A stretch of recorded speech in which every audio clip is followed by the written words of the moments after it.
দর্শক, গভীর রাতে মোবাইলে একটি কল, এরপর কিছুক্ষণ ধর্মীয় সুমধুর বাণী, তারপরের ঘটনা আপনাদের অনেকেরই জানা আছে আমাদেরও। দর্শক, জিনের বাদশার কথা বলছি। ফোন করে মানুষকে ধোঁকা দেবার এ ধরনের ঘটনা নতুন কিছু না হলেও নতুন হলো এসব কথিত জিনেদের নিয়ে এখন টেলিভিশনে বিজ্ঞাপনও দেয়া হচ্ছে, আর প্রশাসনের লোকজন বোধহয় সেসব দেখে মজাই পাচ্ছেন।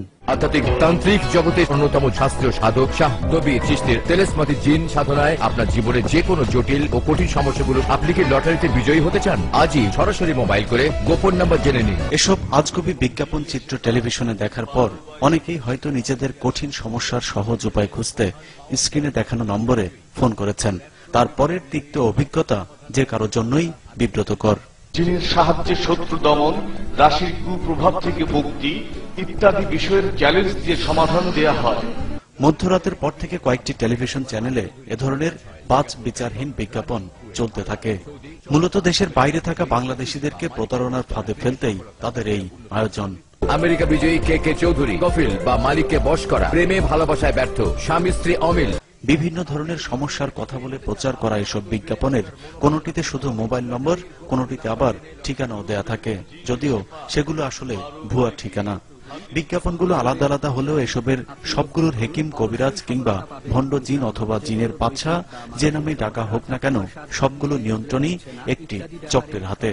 শ্রেষ্ঠ আধ্যাত্মিক গুরু পীর বাবা শামসুদ্দিন রহমতুল্লাহ আলাইয়ের দেয়া নম্বরে লটারি খেলে শত শত প্রবাসী কোটিপতি হয়েছেন। চক্রটি ভারত, পাকিস্তানের বিভিন্ন আলেমদের ছবি ব্যবহার করে কোন একটি নাম অথবা ঠিকানা দিয়ে এসব বিজ্ঞাপনগুলো প্রচার করেন। আসলে ওই ছবির কোনো ব্যক্তি অথবা ওই নামের কোনো মাজার ওই এলাকাতেই পাওয়া যাবে না। যে কোনো দৈহিক বা মানসিক সমস্যা, টাকা পয়সা ধার নিয়ে ফেরত দিচ্ছে না। আশ্চর্য হবার বিষয় হলো, রাজধানীর স্বনামধন্য বিপণী বিতান বসুন্ধরার বিভিন্ন ব্লকে এ ধরনের অনেকগুলো ভণ্ড জিনের দোকান রয়েছে। বিষয়টি নিয়ে কথা বলতে গেলে তারা ২১-এর চোখের টিমের সাথে অসৌজন্যমূলক আচরণ করেন। ক্যামেরা, মোবাইলও কেড়ে নেওয়া হয়। জানা যায় বসুন্ধরা কর্তৃপক্ষের সাথে একটি চক্র এই ব্যবসার সাথে জড়িত, আর তাদের প্রধান শক্তি হল থানা পুলিশ। তেজগাঁ থানায় নিয়মিত চাঁদা দিয়েই চলছে প্রতারণার এই ব্যবসা, যে কারণে গণমাধ্যমও তাদের কাছে কোনো ব্যাপারই না। বিজ্ঞাপনগুলো বেশিরভাগ অনেক রাতে প্রচার হবার কারণে বেশিরভাগই প্রবাসীরাই প্রতারণার শিকার হন। হুজুর জিন সাধন করে ও ইসমে আজমের আমল দ্বারা অতি অল্প সময়ে বিজনেস আকারে মানব করে যাবতীয় সমস্যার সমাধানে খেদমতে নিয়োজিত এ ধরনের একজন তাসলিমা সৌদি আরবে বাসা বাড়িতে কাজ করে ২ বছরে যা উপার্জন করেছেন তার পুরোটাই গিলে খেয়েছে ভণ্ড এক জিন সাধক বাবা। কি বলে নেয় মানে কইছে যে কোরআন শিব দিব মসজিদে, তারপরে এতিমখানা খাওয়াইবো, তারপরে অনেক এদি বলছে আবার কি যায় নামাজ কিনবো, তারপরে এরকম করম করে করে কথা নিতেছে। কইছে আর কি যে হ্যাঁ গো নাকি জিন নাকি ফালে হ্যাঁ গো বুক দিতে হইব, এসবটা কইয়া কইয়া নিচ্ছে আর কি। আচ্ছা, কত টাকা দিয়ে? টাকা দিয়েছি ২.৫ লাখ টাকা পরে আসছে। আরো কতবারে দিচ্ছেন? মানে হিসাব করলে বলুন যে কত টাকা আরো বেশি হইব মনে আর কি। হ্যাঁ, কতবারে দিয়েছেন এই টাকাটা?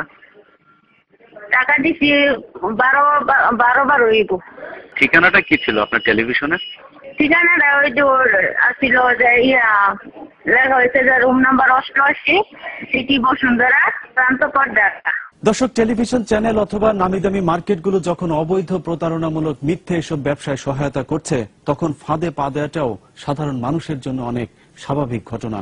এত কিছুর পরও এসব ব্যবসায়ীরা যদি জেগে থেকেও ঘুমানোর ভান করেন, তাহলে সাধারণ মানুষকে বিপদ থেকে কে রক্ষা করবে, সেটা বিরাট বড় এক জিজ্ঞাসা চিহ্ন। আসসালামু আলাইকুম, কে পীর বাবা? বাবা আল্লাহর নেক বান্দা হাসলে হেনানুত খাজা বাবা তরিকাতে নূরে আম্বিয়ান। কোন নাদান বান্দা ফোন করেছিস বল বাবা? আপনার ওই দিন ফোন দিয়েছিলেন, আপনি বলছেন ১০,১০০ টাকা দিতে বিদেশ নিয়ে যাওয়ার ব্যাপারে একটা কথা বলছিলাম। এবার চরণ মোবারকে তোকে বিদেশ ভ্রমণের সুযোগ করে দিবে বাবা। এখন কি আপনার এখানে আসবো? তাহলে বাবা, বাবার একটা কুদরতি নাম্বার আছে বাবা, ওই নাম্বারে তুই বিকাশ করে ১০,০০০ টাকা আগামীকাল সকাল ১০টার ভিতরে পাঠাতে পারবি না বাবা? আমার মা আসবে, আইসা আর কি ইয়ে করবে, এই জন্য আমি আমার এইভাবে দিতেছে না। বাবা, তোর মাকে আনতে হবে না, তুই এই টাকাটা বাবার উপরে বিশ্বাস করে ১০,০০০ টাকা বিকাশ নাম্বারে পাঠিয়ে দে। ইনশাআল্লাহ বাবা তোর বিদেশ ভ্রমণ নিশ্চিত হবে বাবা। আর তুই মানিকগঞ্জ জিসকাতে তুলে আবার শরীফে চলে আয় বাবা। ও মানিকগঞ্জ হরিদাপুর সিদ্রিয়া দরবারের কাছে? তুই ফোন দাও মাত্র বাবার কাছে চলে আসবে বাবা।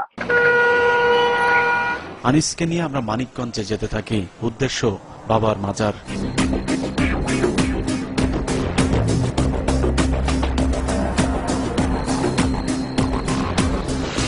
মানিকগঞ্জ বাস স্ট্যান্ডে গিয়ে বাবা আনিসকে ফোন করার কথা বলে, কিন্তু সেখানে যাবার পর বাবার ফোন বন্ধ।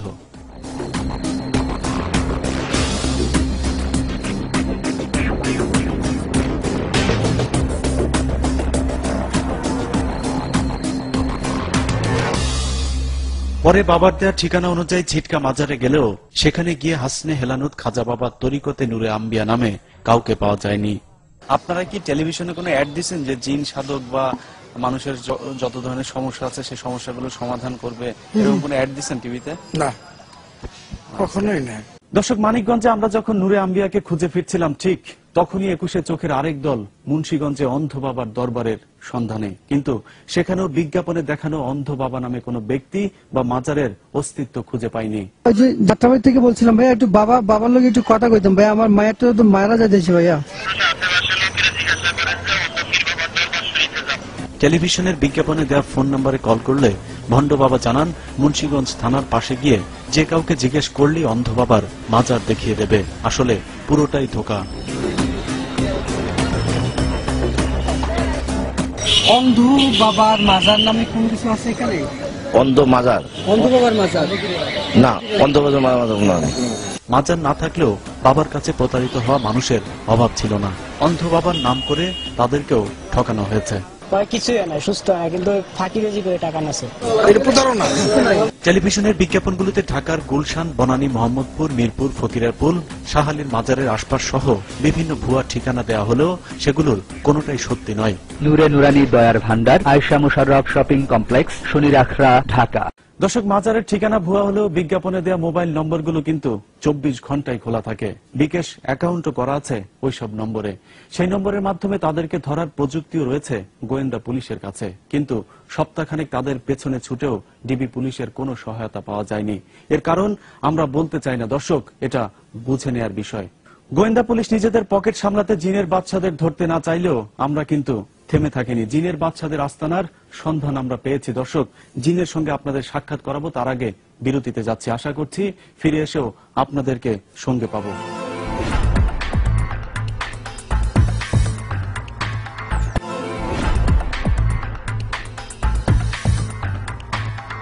সঙ্গে থাকবার জন্য ধন্যবাদ। দর্শক, কথিত এসব জিনের বাদশাদের বিচরণ শুরু হয়েছিল বরিশালের কয়েকজন প্রতারকের হাত ধরে। এরপর তা ছড়িয়ে পড়ে গ্রাম থেকে গ্রাম, জেলা থেকে গোটা দেশ জুড়ে। বিভিন্ন এলাকা ঘুরে সেই জিনেদের এখন প্রধান আস্তানা বগুড়াতে। ঢাকা থেকে 21 চোখের এবারের যাত্রা বগুড়া।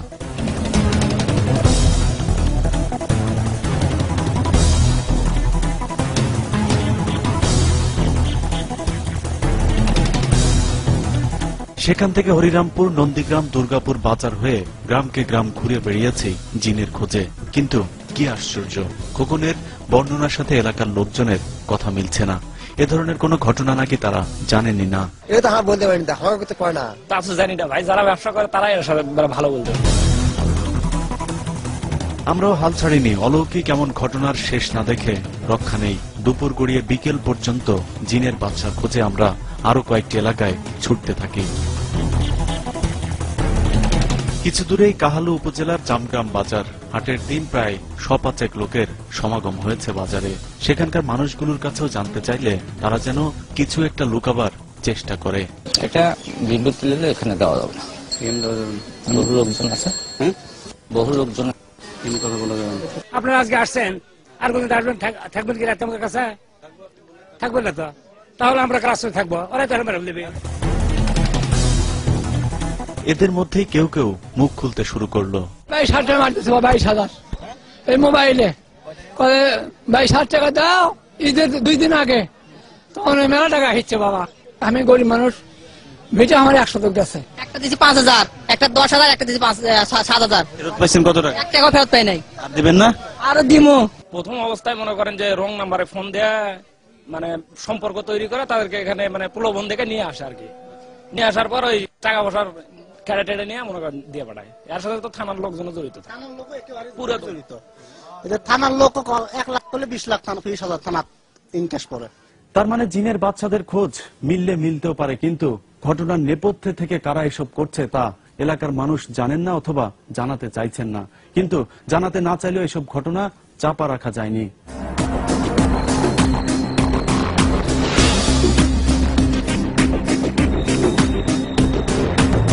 গাইবান্ধার কাটাখালী বালুয়া গ্রাম। এই গ্রামই নাকি এলাকা, এমনকি পুলিশের খাতায়ও জিনের গ্রাম নামেই পরিচিত। রাত হলেই কয়েকটি দলে বিভক্ত হয়ে যায় জিনের বাদশারা। শুরু হয় বিভিন্ন অপরিচিত মোবাইল নম্বরে ফোন করা। 100 নম্বরে ফোন করে একজনকে বোকা বানিয়েও যদি 10,000 টাকাও হাতিয়ে নেওয়া যায়, তাহলেও মন্দ কি? জিন একটা শব্দ, এটা তো আমরা যারা মুসলমান তারা বিশ্বাস করি, এবং এই পথে যারা থাকে তাদেরকে অনেকে বিশ্বাস করে আর কি, যে জিন তো একটা শব্দ আছে, ধর্মীয় বিধিবিধানের মধ্যেও আছে আর কি। যে কারণে জিনের বাদশা হিসাবে পরিচিতি লাভ করা মানে তাহলে সে আরো অনেক বড় ব্যাপক ব্যাপার। এটা মূলত একটা প্রতারণা আর কি, মানুষের সঙ্গে বিভিন্ন রূপে প্রতারণা করা।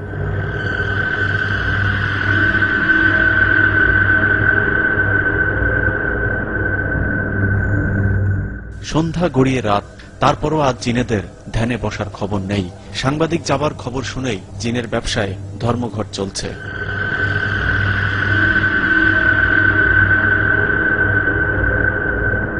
বালুয়া গ্রামের পাশের এই বাগানেই নিয়মিত জিনেদের মেলা বসে। এদের অধিকাংশই দিনের বেলা মানুষ হলেও রাতে নাকি জিন হয়ে যায়। তবে নিজেদের জিন সাজার কথা অস্বীকার করলেও এলাকার অনেক জিনের বাদশা থাকার বিষয়টি স্বীকার করেছেন।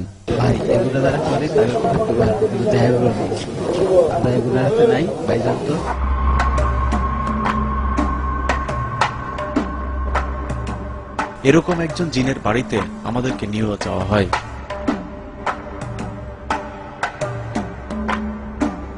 ঘুটঘুটে অন্ধকার বাড়িতে যেতেই জিনের বাদশা রেগে যায়।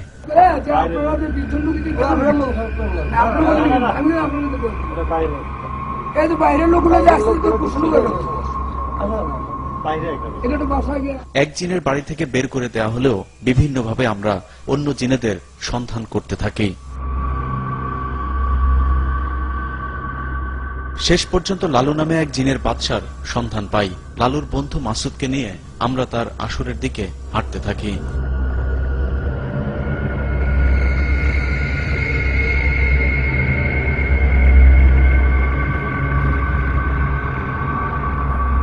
গ্রাম থেকে বন জঙ্গল পার হয়ে প্রায় 2 কিলোমিটার যাবার পর আমরা লালুর আখড়া খুঁজে পাই।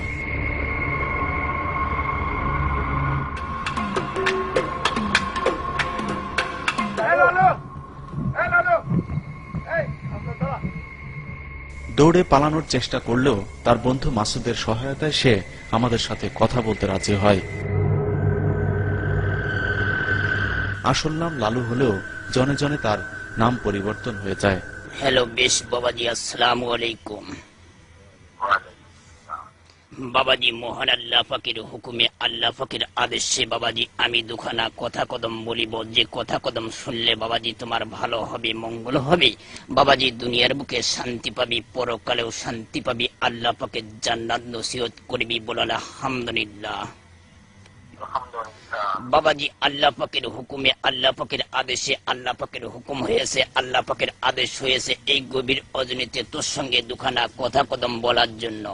বাবাজি আল্লাহ পাক, সেই আল্লাহ পাক সৃষ্টি করেছে তোমাকে, ওই আল্লাহ পাক হুকুম করিয়েছে শবেবার রাত্রিরে বাবাজি একটি বছরের একটি রাত যায়, শবেবার রাত লাইলাতুল বরাত, শবেবার রাত ভাগ্য রজনীর রাত, যে রাত্রিরে বাবাজি 4খানা জিনিস নিজে হাতে লিখিত বর্ণন করে দেয় আল্লাহ পাক।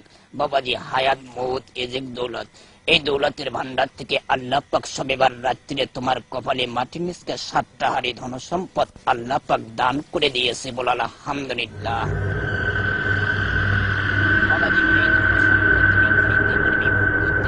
টাকা চাবার আগে এভাবে প্রায় আধা ঘন্টা বুলি চলতে থাকে। এরপর কৌশলে মানুষের কাছ থেকে টাকা চাওয়া হয়। পৃথিবীর বুকে, দুনিয়ার বুকে আল্লাহ পাকের একটা ওলি আউলিয়ার মাজার শরীফ বাবা। পৃথিবীর বুকে, দুনিয়ার বুকে এই পবিত্র মাজারকে ওসিলা করে আল্লাহ পাকের মাটির নিচকে 7টা হাড়ি ধন সম্পদ তোমার কপালে দান করে দিয়েছে। বাবাজি এই ধন সম্পদ তুমি খাইতে পারবি, ভোগ করতে পারবি আল্লাহ পাকের হুকুমে, আল্লাহ পাকের আদেশে। বাবাজি তোমাকে 3খানা সত্য দুনিয়ার মুখে মেনে চলতে হবে, পালিত করতে হবে, পারবি বাবা? আলহামদুলিল্লাহ আলহামদুলিল্লাহ সুবহানাল্লাহ সুবহানাল্লাহ। বাবাজি সর্বপ্রথম তোমাকে 5 ওয়াক্ত নামাজ পড়তে হবে বাবাজি। কুল্লি নাফসুন জায়গাতুল মউত বাবাজি। এই নামাজি হবে তোমার সঙ্গে সাথী, নামাজি হবে কবরের বাতি, নামাজি হবে বেহেশতের চাবি বাবাজি। এইটুকু হবে তোমার পরকালের সম্বল, যে নামাজ ছাড়া কাল কিয়ামতের ময়দানে কখনো মুসলমান হিসেবে দাবি করতে পারবি না। সেই নামাজটুকু দুনিয়ার বুকে আদায় করতে হবে, পারবি না বাবা। 7 রাজার ধনের আশায় কেউ কেউ টাকা দিতে রাজি হলেই শুরু হয় তার কাছ থেকে বিভিন্ন অজুহাতে টাকা চাওয়া। প্রথমে টাকার অঙ্ক কিছুটা ছোট হলেও ধীরে ধীরে সেই অঙ্ক বাড়তে থাকে, কখনো আবার লাখও ছাড়িয়ে যায় টাকার পরিমাণ। হাড়ি নেচতে যাবো আমরা বিধর্মীর রাজ্যে, জিনের রাজ্যে যাব। তখন মা আমরা যে জিন জাতি যাবো, 21,000 জিন জাতি যাবো, এই হাড়িগুলো নিচতে এখানে খরচা হবে। এগুলো খরচা দিতে গেলে 2 লাখ কি 3 লাখ কি 5 লাখ টাকা দেওয়া নাকি। এই যে হাড়ি টাকা দেওয়ার জন্য আবারও টাকা সংগ্রহ করে না মাজারে আসে। এই লালু জিন নাকি প্রায় 40 রকমের কণ্ঠে কথা বলতে পারে। আমি মনে করেন সর্বপ্রথম বলি বেশ বাবা, আসসালামু আলাইকুম ওয়া রাহমাতুল্লাহি ওয়া বারাকাতুহু। তারপরে যখন হয়তো আমার স্ত্রী মার সঙ্গে কথা বলি, আমি বাবা আমার স্ত্রীর সঙ্গে কথা বলি, তখন হয়তো নাক চিপে ধরে আমরা এইভাবে বলি, আসসালামু আলাইকুম মা, আল্লাহ তুমি ভালো করবে মা, তোর যেগুলো স্বর্ণ অলংকার আছে মা তোর বাবার হাতে দিয়ে দি মা, এবার কথা বলি। এমনও হয় আমাদের মধ্যে যে আমাদের বাদশাহ হুজুর কথা বলবে, তখন আমরা বাদশাহ হুজুর কই পাবো, তখন নিজেই আবারও বলি বেশ বাবা, আসসালামু বাবা, আল্লাহ তোকে ভালো করবে বলু ভাই, বুঝেছো? এভাবে কথা বলি, মানে বিভিন্ন কণ্ঠ দিয়ে, বাদশাহ বাবার কণ্ঠ।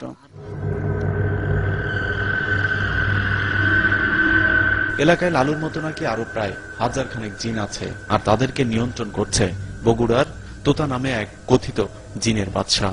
আপনাদের দলের মূল হোতা কে? তোতা মিয়া, বগুড়া। কোথায় থাকে? বগুড়ায় থাকে। জি। ওনার কাজটা কি? ওনার কাজ আমাদেরকে কোথাও আটকা খেলে ধরে নেশা, মানে জামিন দিয়ে নেশা, কোন পুলিশের হাতে যদি আমরা আটকা খাই সে জামিন দিয়ে নেশে আমাদের এই সহযোগিতা করেন। দর্শক, কে এই তোতা? রাতেই গাইবান্ধা থেকে বগুড়ার পথে রওনা, সকালে আবারও হরিরামপুরের জামগ্রাম। শেষ পর্যন্ত আমরা তোতার বাড়িও খুঁজে পাই। তোতা আমাদের দেখে ঘাবড়ে গেলেও নিজের বক্তব্যে তিনি অটল ছিলেন। এগুলো তো হয়, কিন্তু কিভাবে করে কি করে এটা আমি বুঝতে পারবো না। প্রসেসিংটা একটু বলেন যে না, না এইভাবে ওরা তো আমরা জানি না এইভাবে করে। আপনি তো নাকি এই পুরো এই চক্রটা শেল্টার দিচ্ছেন আপনি? না না না না না, মিথ্যা কথা। পুরো চক্রটার তো মূল হোতাই আপনি। মিথ্যা কথা, মিথ্যা কথা। আপনি বিভিন্ন জায়গায় আপনি এগুলোকে সামলান, পুলিশ প্রশাসন, তারপরে যারা আছে আরো সবাইকে আপনি নিজেই সামলান। এমন কোন ব্যক্তি বলতে পারবে না তো। নিজেকে নির্দোষ দাবি করলেও হঠাৎ করে আঙুল ফুলে কলা গাছ বনে যাবার সন্তোষজনক কোনো উত্তর দিতে পারেনি তোতা। মাটির ঘরে ছিলেন তো আপনি কিছুদিন আগে? হ্যাঁ, মাটির ঘরে ছিলাম। মাটির ঘর থেকে দোতলা হলো কিভাবে বলেন তো একটু? পুকুর চাষ, গরু চাষ। 1 বছরে মাটির ঘর থেকে দোতলা হয়ে গেছে। কি এমন আলাউদ্দিনের জাদুর চেরাগ পেলেন তোতা? আর স্থানীয় ডিবি পুলিশের সঙ্গে লিয়াজু করেন তার ভাগ্নি জামাই জমির হোসেন। ভাইজান কি করেন? আমার বাড়ি বগুড়া। বগুড়া? এখানে কেন আসছেন? শ্বশুর বাড়িতে আসছি। শ্বশুর বাড়ি কোনটা? এটা শ্বশুর বাড়ি। হ্যাঁ, তোতা ভাই কি হয়? মামা শ্বশুর হয়।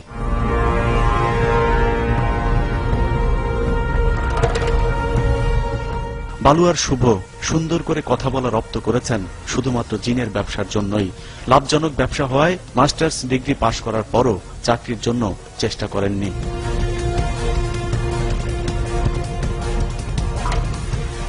মিলন মিয়া স্থানীয় ইউপি চেয়ারম্যান, মূলত জিনেদেরই প্রতিনিধিত্ব করেন এই মিলন মিয়া।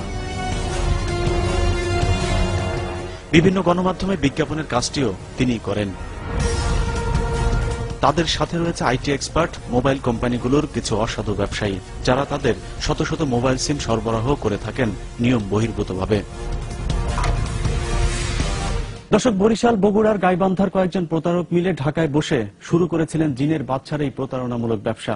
1-2 করে তাদের সংখ্যা আজ 1000 খানেক ছাড়িয়ে গেছে। দর্শক, এদের বিষয়ে সাবধানে থাকতে হবে, কারণ মনে রাখতে হবে ধনী হবার যে কোনো সহজ পথই ঝুঁকিপূর্ণ।